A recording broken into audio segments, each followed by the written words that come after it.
பொங்கல்லாம் எப்படி போகுது? ஒரு வாரம் லீவு. என்ன பிளானு? அட நீ வேற, ஃபோனில் ரீசார்ஜ் பிளானே முடிஞ்சிச்சு. கையில் வேற காசும் இல்லை. நான் எப்படி இன்ஸ்டாகிராம் பார்க்குறது? இந்த பொங்கலுக்கு ஒரு 3000 5000 ரூபாய் தருவாங்கன்னு நினச்சேன், அதுவும் தரல. உங்ககிட்ட ஒரு 1000 இருந்தா கூட. 1000 ரூபா தானே? நீ இங்கே இரு, நான் போய் எடுத்து வந்துடுறேன்.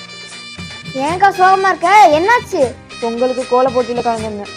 நைட்டு ஃபுல்லாக கண்ணு முடிச்சு 3 கோலம் போட்டேன். 3 சூப்பர் கோலம் போட்டேன். ஆனால் எனக்கு பரிசே கொடுக்கல. பாப்போம் கோலத்தை. என்ன மாட்டுல பால் கலக்கிறது பின்னாடி வரைஞ்சு வச்சிருக்கிற? இந்த கோலத்துக்கு உனக்கு பரிசு தரலையா? பொங்கல்ல எவ்வளவு அழகா எழுதிருக்கிற.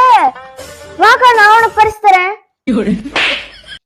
இது கோலம் இல்ல, அலங்கோலம். உன் பொங்கல் என்ன சொல்லுது? சொந்தக்காரங்களா வரேன்னு சொன்னாங்க. எங்கள் அம்மா சட்டி நிறைய பொங்கல் செஞ்சு வச்சுருந்தாங்களா.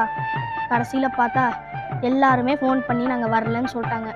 அதுக்கே நீங்க சோகமா இருக்கீங்க? சட்டி நிறைய பொங்கல் இருக்குல்ல, அது 3 வேளைக்கு நாங்கள் சாப்பிடணும். எனக்கு பொங்கலே பிடிக்காது. அட பாவமே. உன் பொங்கல் எப்படி போகுது? ஏன் பொங்கலா? என் பொங்கல் சிறப்பா போகுது. பொங்கல் கேம் ஆர்கனைசர் கிஃப்ட் கொடுக்கணும்னு சொல்லி 10 லஞ்ச் பேக்கும் 10 பேக்கும் வாங்கிட்டு வர சொல்லி காசு கொடுத்தாங்க. அங்க போனா எனக்கு எல்லாம் ஒண்ணு ஃப்ரீயா எக்ஸ்ட்ரா கொடுத்துட்டாங்க. அதை தூக்கிட்டு நான் அப்படியே இங்க வந்துட்டேன். அப்படிதான் போய்கிட்டே இருக்கணும்.